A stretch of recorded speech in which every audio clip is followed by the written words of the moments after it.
Hey there, you snack. Welcome back. It's good to see you. My name is Jack, if you don't know. Welcome to some more Reddit stories to read today and procrastinate on whatever you're actually trying to get done today. With that said, let's just get straight into it. Enjoy.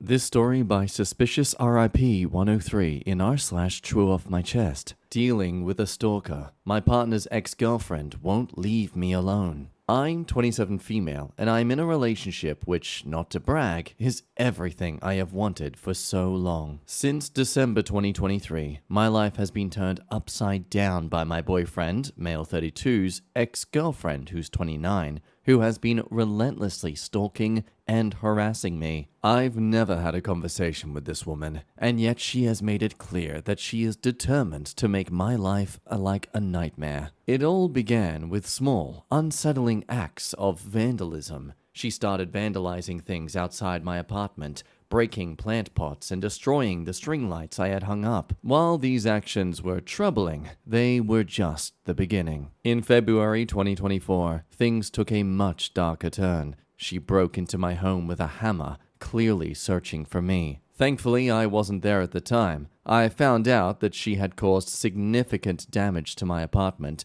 which I had only just moved into 7 months earlier. It had taken me months of hard work to furnish it and make it feel like home, but that day, everything was shattered. She emptied everything in my fridge, all over my kitchen, smashed all my chairs and dining table. It wasn't just the loss of belongings that hurt, it was the loss of my sense of safety. The emotional toll has been more profound than the physical damage. The experience has left me with severe PTSD. I now struggle with nightmares, heightened anxiety, and an overwhelming fear that never seems to leave me. I went from being a happy, bubbly person to someone who fights to make it through each day. It literally feels at times that my life is the beginning of a Netflix special, sad to say.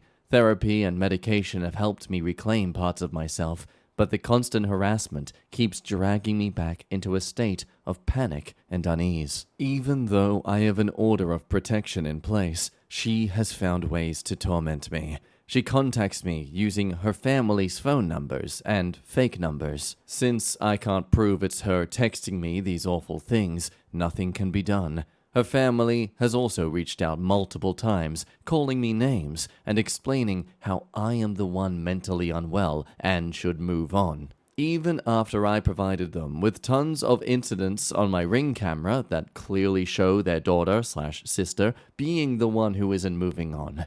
The situation is complicated further by her personal struggles. She's battling bipolar disorder and heavy alcoholism, and she is currently facing charges for a second DUI. Despite all of this, she continues to target me, showing no signs of stopping. This ongoing torment has taken a heavy toll on my mental and emotional well-being. I had been working so hard to find happiness and peace in my life, but her obsession with me has turned that dream into a living nightmare. She constantly drives around our street. I often see her creep drive around while I walk our dogs. The police can't help, and court just keeps giving her community service after her order of protection was broken a couple of times. I refuse to walk away from this relationship though, but I am at a state where I don't know what to do about this stalker. Our landlord is constantly seeking a new place for us to move into. Since advice is always for us to just move, we are hoping something will pop up soon. So from the get-go, it seems like an absolute nightmare. Comments pry further though. Has your partner had any contact with her about what she's doing to torment you? The fact that she's gotten her family to harass you shows they're just as bonkers as she is. Have you recorded her stalking you while you're out? Do you have cameras installed both inside and outside? If you're able to get footage of her in action, that might be something the police can use to at least detain her, if not outright arrest her. To which OP explains, "Hi, prior to her breaking in, he was trying to get through to her that she was allowed to see the dog they had, though it was solely his dog. After she broke in, we all received orders of protection, so we have had no contact with her since February 2024. I have tried to capture her driving around. I am usually too late once I try to grab my phone. I have a few videos of the vehicle moving, but I can't prove it was her behind the wheel. I have 2 Ring cameras, one doorbell and one is a floodlight. They capture my entrance and the driveway. She has trashed the entrance of the driveway and got away with it since the camera could not detect motion. We also have cameras inside to mostly monitor our pets. Police is happy to make an arrest if I have video of her explicitly doing something. Now, others also bring up the situation with the landlord that you shouldn't trust or wait for the landlord to sort things out for you because they're all about the money. They don't actually care about your safety. You're just a wallet to them. But the OP defends them. We chose to stay with our landlord because of the pricing and his willingness to let us break our lease at any time due to our current situation. He has been trying to move us into the house where the rest of my family rents, the second and third floors. Unfortunately, the tenants currently there have been trying to be evicted for 4 years, and the court has not sided with my landlord. Meanwhile, the DA and police have advised us to leave the city altogether. Again, others ask about getting a protective order and a ring cam, cameras inside the home, but as we did establish, OP has already done all these things, and it seems to have not made a difference. Now, it's not really mentioned in the comments, but pretty easy to assume that based on the cameras inside the home, OP was able to get some evidence of what she did. So for a while, there was no update until just recently. And it turns out this crazy ex didn't just destroy some property, but also steal some things. But for some reason, that doesn't matter. I am beyond frustrated. This individual went to court for over a year, broke her plea deal agreement more than once, and the court refused to enforce anything. Just gave her more community service. So now her case is over. She was initially charged with burglary second dwelling. I mean, this woman broke into my apartment with a hammer looking for me, and when she realized I was not sleeping there, she destroyed everything. She even collected items to put them in her vehicle. She stole the following: my MacBook laptop, one single UGG slipper, a pink vibrator, a bag of chocolate-covered pistachios, measuring tape, and yet the final judgment was disorderly conduct and 1 year of conditional discharge. Like, did no one see the state of my apartment? What the hell? I am just beyond frustrated that an individual can just get away with something like this, even when she broke her order of protection multiple times and has done other things. As per police and the DA, they know it's her, but it can't be proven. I mean, that is insane. I gotta theorize that this person has some strong family ties to the judge and the court system in general. Comments offer some hope, I suppose? That is why civil court cases exist. Sue her for everything and add mental anguish too. Because she was already tried in criminal court, you should win civil court. However, if she has no money, then it's not worth it. Block her everywhere and make sure you have PFA on her. Others continue, sue her and her family too for harassment and defamation. You keep this number and change to a new one, so evidence keep coming your way. Where is your boyfriend in all of this, by the way? Why is he not supporting you? I thought he was your dream guy. It doesn't sound like it. Opie responds here, I have spoken with multiple lawyers that have told me I don't have a case. My boyfriend, though, has been extremely supportive, and our relationship has flourished, even with all this chaos. We now live together and are extremely happy.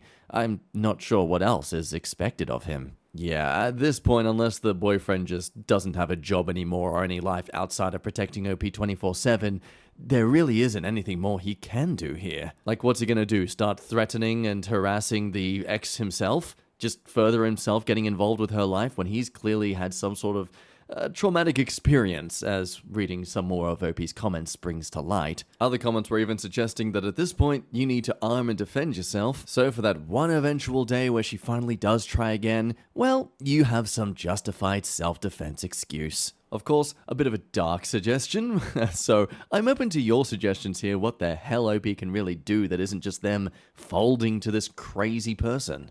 Now, this is a strange story from True Off My Chest by Aspiring Drunkard. No one knows a married Muslim woman is secretly funding my lifestyle, and I'm younger than her oldest son. Throwaway for obvious reasons. I'm a Muslim girl. I wear the niqab. She wears the niqab. From the outside, we look like modest Muslim friends. No one suspects that she's the reason I now live in comfort, eat at luxury restaurants, and have bills I never worry about. She's a married Egyptian woman with kids. Muslim, in niqab, secretly a lesbian. Her oldest son is older than me. She had him at 15 years old. And yes, She knows I'm younger than him. We met at a spa. She was in the jacuzzi. I entered after. The spa gives you these tiny, disposable bikinis that are basically see-through. I was uncomfortable at first because she kept glancing at me, but when we were alone, she finally spoke. Small talk at first. When she checked out, she paid for my treatments and asked the staff to give me my money back. They did. I didn't know what to think, but I liked having extra cash. A few days later, I went back because the massage they give is therapeutic, and she was there again. Same jacuzzi too. We spoke. I thanked her. She asked for my number, saying she liked having international friends. And I don't look or act my age. I'm always acting and looking older. Life made me grow up fast, so I didn't think much of it. We started going out. Cafes, malls, restaurants. She always paid, even when I tried to. Over time, she got touchy. Very touchy. I got upset once, but that's when she confessed everything. What she felt, what she wanted, and to be honest, I battled myself for a while. But eventually, I said yes. The proposition was simple and it didn't seem bad. Now we don't sleep together. I'm still a virgin. She knows that's important to me. She just likes to see me. That's literally what she says. I like seeing you. That's enough for her. Now, she pays my rent, buys my groceries, covers my bills. I save the money my parents send me in a separate account. She uses her husband's money for both of us. He has no idea. Only one person has seen us kiss, her 3-year-old baby. But he can't talk much. And she jokes she'd make sure he never says a word, which creeps me out sometimes, even if she's kidding. I hope. Am I a lesbian? Maybe. Maybe not. Am I straight? No idea. I don't care. I just know I'm not struggling anymore. Reddit, I'm not here for advice. I just need to get this off my chest because it's been weighing on me. Now, one thing that's confused some people in the comments, which Opie does try to clarify, Opie isn't saying that they're younger than 15 in the story, or that they're still a teenager who's 15 in the story. She was saying that this woman had her oldest son at 15 years old. Opie is an adult. That is important to clarify. And so naturally, comments are very curious and concerned, though. I just hope that you stay safe and no one finds out, especially not the husband. I just hope the best for you. Others, with the understanding of this Muslim and religious culture in general that these people are clearly surrounded by, they still feel like this is kinda messed up on this woman's part. They say, I don't judge you for this at all. I am not Muslim, but I can see from your point of view how bad this can end up due to your religion and the fact that she is married with kids. I feel bad in that sense for her husband and their kids. I don't think this will end well, and to be honest, I feel quite scared for her and even you if anyone ever found out. It breaks my heart people can't be themselves due to religion. It's a very complicated situation, and I just hope everyone involved doesn't get hurt. I wish you all the best and please, stay safe. Now, Opie responds to this in a way that makes me feel more concerned for her safety. It's not about the religion, to be honest. Like, we are who we are, but if she comes out to her family, her life would crumble. Her husband and kids, she really loves them. And for me, I don't know what I am. I just like having the money. She's good to me, and also, I wish her the best. Now, personally, I don't think this is the best environment for you to be exploring yourself until you are more certain you know what you are. At this point, you could be unwillingly just be egging this woman on until she finds out or you find out you don't want this anymore. But, you know, she's already got this power dynamic over you. I don't know, this does not feel like a safe space for her to be doing this stuff just because, whoopsie daisy, I get money. Now, as someone mixed up the ages here, Opie does come in with a comment that clarifies some other information too. I didn't say he's 15. I said she had him at 15, meaning she gave birth to him at 15. And I'm not taking advantage of her since I didn't approach her, she approached me. And if her husband finds out, it's all of us in the mess. He's included since he's not particularly faithful to her, or so she said. I don't wish to date a woman. I'm not sure I even like women, and I care about her, just not in the way that she does about me. I honestly see her as an older friend with experience, and I genuinely love her in a way that's not romantic, or sexual even. And I've been thinking of what to do, especially since I'm feeling more inclined to my faith nowadays, but thank you for your concern, really. I appreciate it. Now, this didn't seem to silence most of the comments who were accusing this of being fake, that OP's being hypocritical based on their faith, etc. A lot of judgments all around, which motivated the OP to come back with an update, which I'll let you decide if you think this makes it seem any better or worse for her. Thank you to everyone who reached out with genuine advice. To those who messaged me saying they got turned on reading my story, screw you. Let me clear up some common assumptions I keep seeing. 1. This is written by AI. It was polished by AI. I wrote it. I used ChatGPT to help clean up grammar, tighten structure, and make it more readable. I struggle with punctuation and flow. It helped refine my thoughts. The story itself is mine. 2. You're 14. I'm not a minor. The woman in the story had her first child at 15. That child is older than me. I'm not saying he's 15 now. I'm saying she had him at that age. Do the math. 3. You're a man with a weird fetish. I'm not a man. This isn't a kink or fantasy. If that's your fetish, block me. It's sick to be aroused by someone else's trauma and distress. Stay far away from me. 4. You're an S-worker. I've said this before. I'm a virgin. There's no intimacy involved. Yes, she touches me inappropriately, but she knows how important my boundaries are. I chose to remain this way, and she respects that. It's a transactional relationship, not prostitution. I receive money, and she gets whatever twisted comfort this gives her. That's it. 5. You're not Muslim or you're lying about being a revert. I was born and raised Muslim, and I'll die Muslim, inshallah. I wear the niqab by choice. I've been returning to the deen more lately, praying voluntary salah, doing adhkar, even waking up for tahajjud. I talk to Allah about all of this. That's where I find peace. No, I'm not a lesbian. I don't have romantic feelings for her. I don't enjoy what's happening. I don't want it. 6. You're taking advantage of her. Neither of us is taking advantage. I was greedy for accepting money I didn't need. But she's not exploiting me either. My boundaries are firm. It's transactional and clear-cut. That doesn't make it right, but it is what it is. 7. You're going to hell? Well, to the self-proclaimed haram police, spare me. You don't know how Allah tests his servants. Maybe this is mine. Maybe this is the thing I'll have to wrestle with for life. Screaming Jahannam at someone trying to make sense of their mess earns you nothing. Also, being gay isn't haram. Acting on it is. Learn the difference before you lecture. If Allah can guide disbelievers back to him, what makes you think I'm beyond hope? 8. It's badly written? Yes. It's vague? Yes. It lacks detail. That's intentional. I'm not here to be figured out. I'm trying to cope. If the lack of clarity offends you,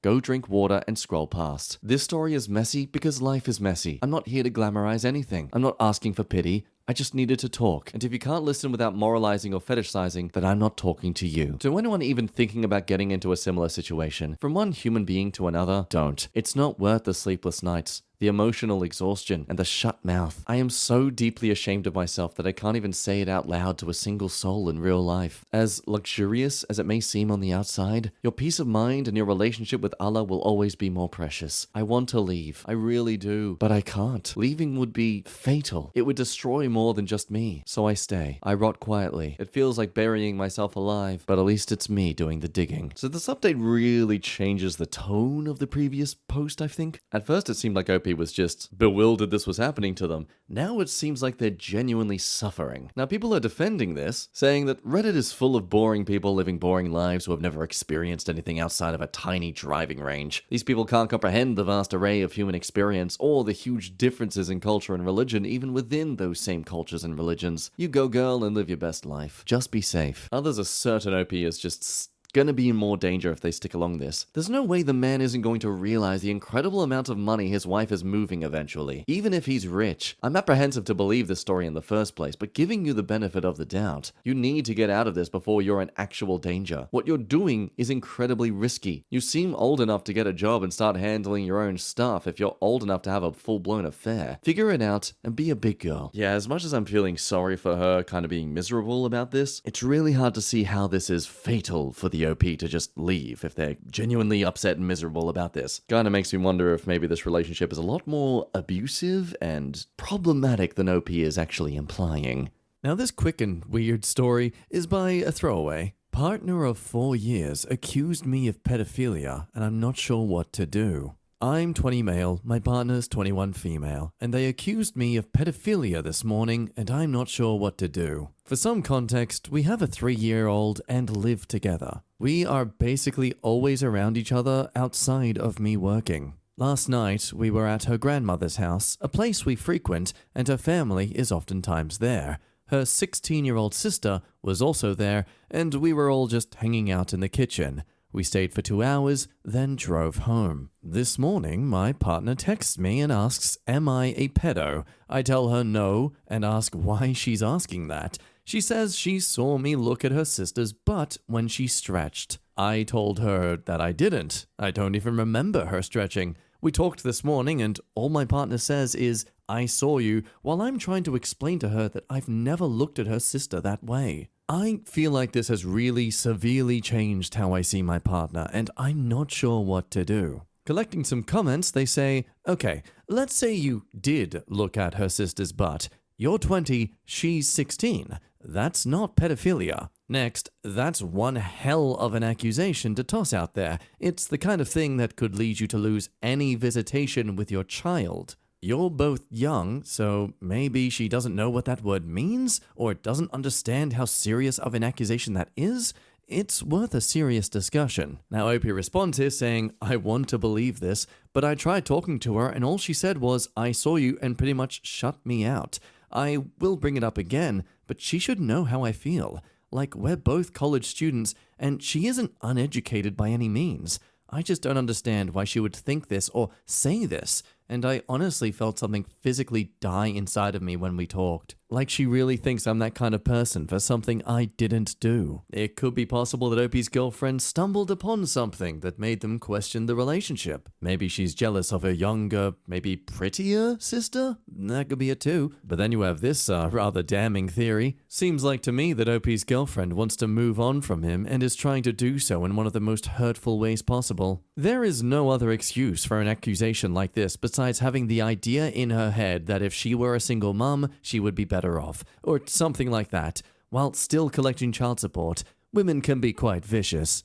Personally, that sounds insanely dramatic, but I also have to wonder, why would you make this accusation about your partner, who you have a child with, if you don't, the ramifications of that? Now, Opie comes back to with an edit to say, thanks for the advice. I'm going to talk to some close family members later today about what will happen. I plan on ending the relationship within the coming weeks and contacting a lawyer on the 27th.